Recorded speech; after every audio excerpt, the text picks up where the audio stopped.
Would like you to write your notes down on a sheet of notebook paper. Thank you, sir. What we're going to do is we're going to jump around just a little bit with our notes today, okay? We're going to kind of start at the end, and then we're going to go back. Early this morning, we got to the end, and I kind of warned everybody out by the time we got here, and this is kind of the most important stuff.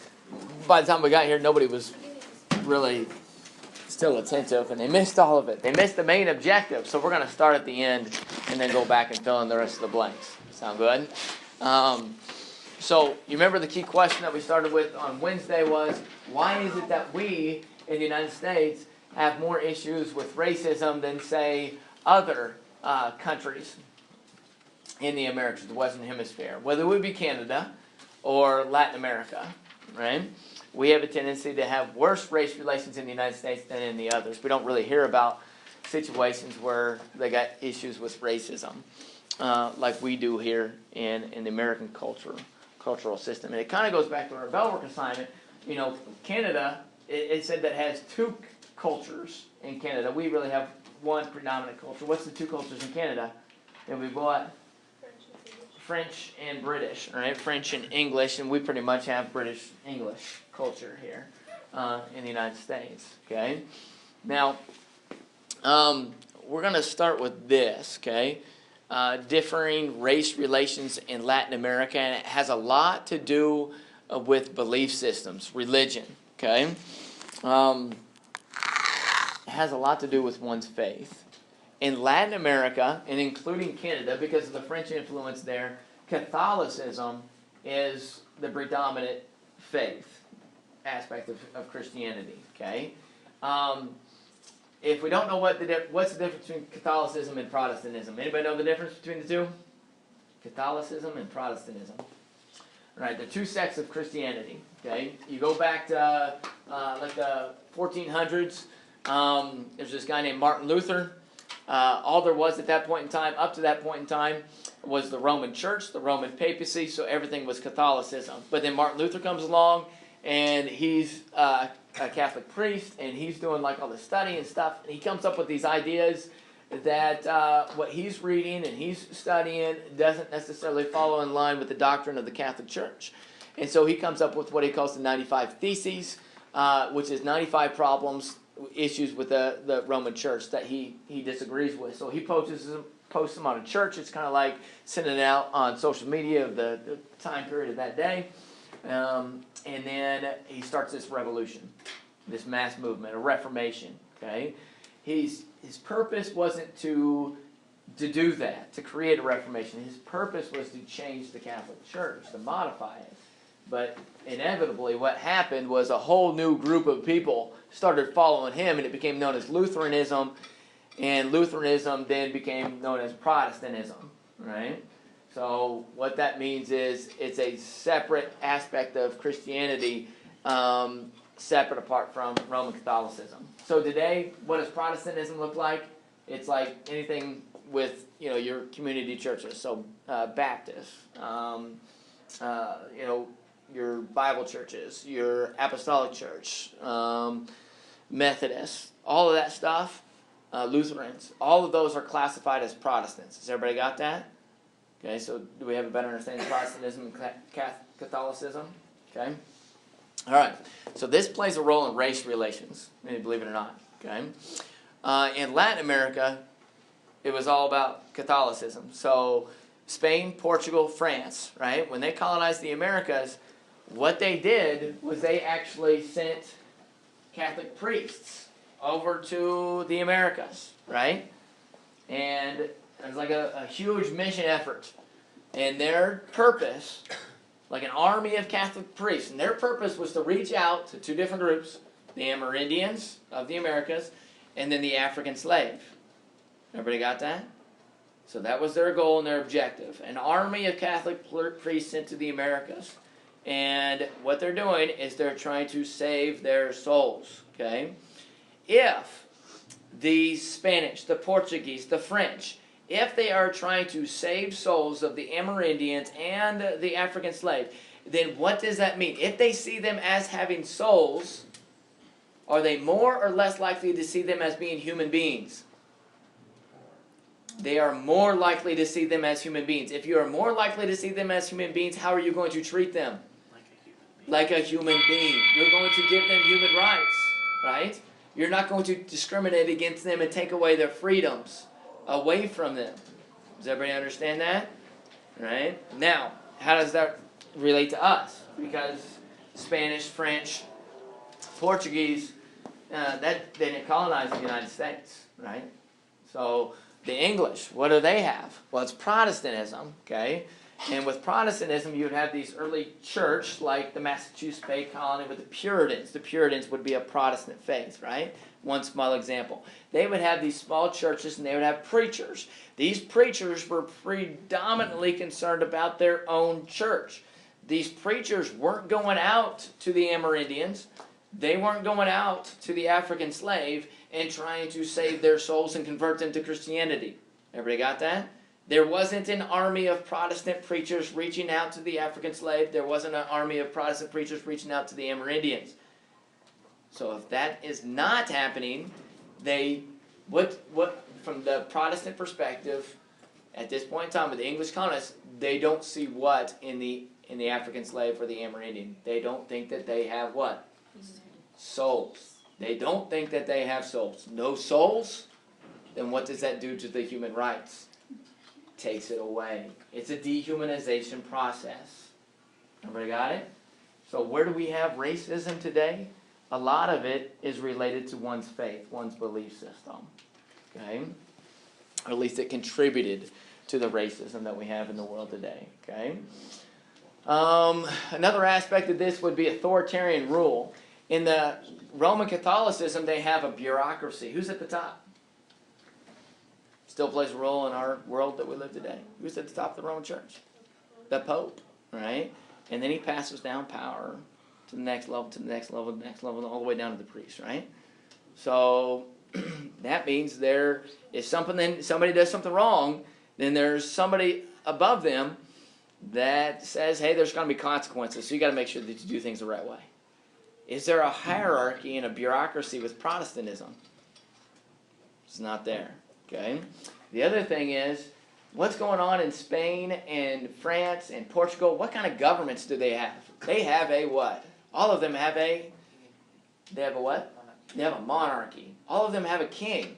Right? So in that aspect, there's a bureaucracy as well. So if you're a Spanish or Portuguese or French colonizer and you have this, you're a farmer in agriculture, you got this plantation, maybe a sugar plantation in the Caribbean, whatever, right? You do something wrong, there's a bureaucracy. There's somebody above you that says, hey, you do something wrong, there's consequences for you doing something wrong. If you're exploiting the slave population, you're practicing these dehumanization, aspects of life, right? There's consequences for you doing it. With the English colonies, what kind of government did they have? They had democracy. And this is something that's relatively new. Right? The 13 colonies in the United States, this is a new experiment with a political system. Nobody has done this before, right? At least the way we're doing it. You got Rome and Greece, similar idea, right? But it's something different, okay? So it's like an experiment. So is there really this bureaucracy set up since it's so young? There isn't. So this southern plantation owner, whenever he's mistreating his slaves, is there anybody above him that says, hey, you can't do that? And there's going to be consequences for what you're doing. There's nobody there.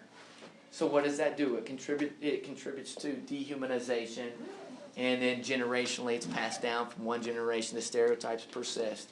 And what do we have today? We have worse race relations. Okay? We have aspects of overt and covert racism. Okay? So this kind of reiterates that idea. Souls worth saving with Catholicism, maintain human rights. Souls of slaves and the Amerindians, not worth saving, loss of human rights over there, okay?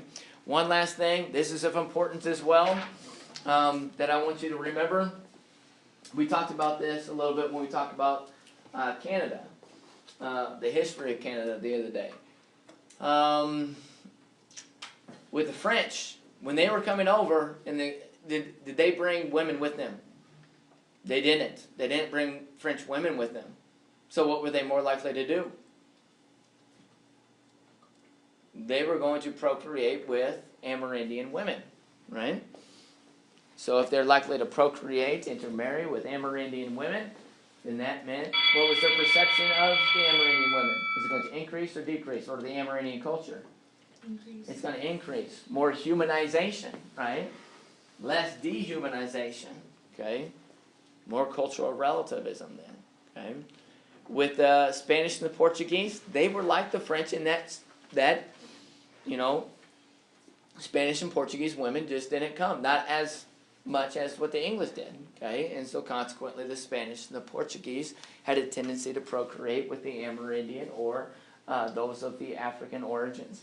And so they had a more positive approach, better race relations, okay? One other aspect of it, this right here, we haven't mentioned this. Skilled artisan, like a blacksmith, right? So when the French came over, they didn't bring as many skilled artisans. The Spanish, the Portuguese, they didn't bring as many skilled artisans. So if you don't have skilled artisans with you, you still have a need for those tasks to be taken care of. Who are you going to rely upon? It's inevitable. There's only one other source that you have. It's either the native-born Amerindian population or it's the African slave population. You're going to use those sources to fulfill that need, right? So that would contradict those negative stereotypes associated with the African culture, saying that they have all these negative characteristics and they're uncivilized. Because if they can develop these skilled crafts, that contradicts that whole idea. Everybody got that? Well, the English, what did they do? They brought skilled artisans with them. They didn't have to depend upon the Amerindians. They didn't have to depend upon the African slave laborers to develop these skilled characteristics. So what happens? The stereotypes of being uncivilized, it persists. Okay? And it decreases race relations. Okay?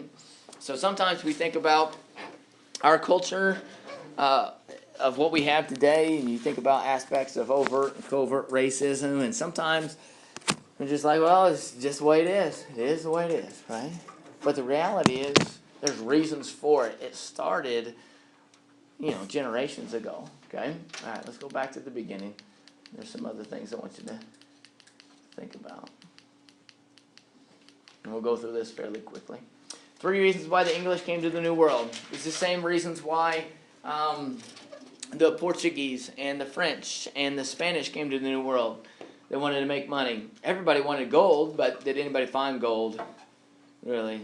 No, nobody found really gold. So they had to come up with a different way. If these European monarchs were going to fund, their ventures, the investments in the Americas, they had to come up with a different way to make money. So the English, they turned to agricultural products. What did the French turn to? What did they do? Fur trade. They made money off the fur trade, right? Well, the English did agricultural products. What two products were grown quite prevalently in the colonies, Miss Mia? Tobacco and cotton. And these are labor-intensive products, right? You have to have some type of labor source. They don't have big machinery like we have today, okay? So it created a demand for slave labor. Another reason, political freedom and religious freedom. You think about these guys. Who are these guys? The Pilgrims, right? So they wanted to get away. It wasn't necessarily for religious reasons, as if they wanted to create their own faith. It was that their children, they feared being socialized in the Norwegian or other European culture, and they didn't like that idea, right? They wanted to be able, they didn't want their children to be influenced by outside secular forces, so they needed to go someplace where that wasn't going to happen, and that ended up being the New World, okay? So when they came over and they set up these colonies and eventually became Massachusetts Bay Colony, the Puritan colony there, they created what they thought was a utopian, perfect society. This guy named John Winthrop, he preaches this sermon about the city on a hill type of mentality. And what this is all about is trying to project this image back across the Atlantic to the Europeans and say, hey, this is how life should be lived. You should live like us. Right? We're doing it right. You're doing it wrong. Okay? So political freedoms and religious freedoms were one of the goals. Now, ironically, political freedoms and religious freedoms one side, we got some of that stuff, right? But on the other side of things, if you really look at it from a bigger perspective, you can see that certain groups of people, the African slave, the Amerindians, political freedoms, nope, right? Religious freedoms, nope, right? Those things were taken away. So why the change to slave labor? Initially, the English colonists, a lot of people don't realize this, but they didn't participate in the Atlantic slave trade. They were one of the last to get involved. The Portuguese, the Spanish, they were the ones that were the Dutch. They were built big into the slave labor. The English weren't. They were one of the last. They were using white indentured servants, okay? So why did they eventually change and get involved in the Atlantic slave trade? It's about money. The answer is money. It's supply and demand. It's economics. What happened to the source? The supply of white indentured laborers in England was decreasing. It was drying up. There wasn't enough to fill the demand, okay? And so if the supply is low and the demand is high, what happens to the price of those white indentured servants? The supply is low, demand is high. The price goes up. It gets really expensive, right? And then what happened was the supply of African slave labor was going up. The supply was going up. It was overrunning the demand. So what happened to the price of slave labor? It went down, okay? So why did they get involved in African slave trade? The English saved them money. It was cheaper for them. It was all about the bottom line, right? All right. At the beginning of the semester last fall, we talked about ideal and real culture, and when we look at the way things developed with race relations in early colonial America, we think about all the good things with our founding fathers and things that they stood for, right? In the last chapter of Race, it talks about Thomas Jefferson, right? And he's the creator of the majority of the Declaration of Independence. He writes about all these freedoms, that each person has, and these are all great things, revolutionary, different way of thinking, okay? Really, really good stuff. And that's what we think about a lot with American culture, is that ideal aspect of all these freedoms. But the reality was, what was going on outside of his window? He had what? He had slave labor, right? And ironically, it was through that process of having slaves, he realized what it meant to not have freedoms, right? And so that's why he wanted to make sure that that never happened to him, okay? So it gave him motivation to write these things in the Declaration of Independence, right? So the reality of what was going on is, some really awful things. It makes you think about, to contemplate the idea of human progress, right? Because of slave labor. When we think about human history, there's a lot of atrocities, right, that come to mind. You think of like the Holocaust, you think of acts of genocide, you think about like the gulags and the work camps, those type of things. We look at a lot of places, apartheid in South Africa, and we think, man, that's awful.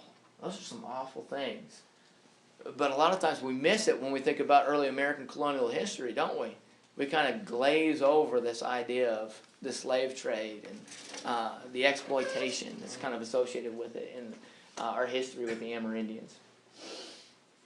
So the dehumanization process, that's what we're going to finish up with. Lawmakers began to create legal codes to restrict slave activity, and this is the beginning of the dehumanization process. Initially, the African slaves had the same rights as what the white indentured servants had. Right? A lot of people don't realize that as well.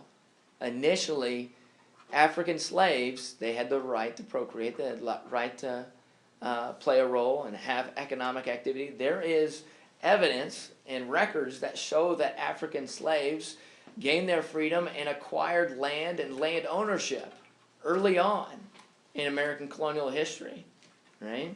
Prior to these new ideas coming into play, okay?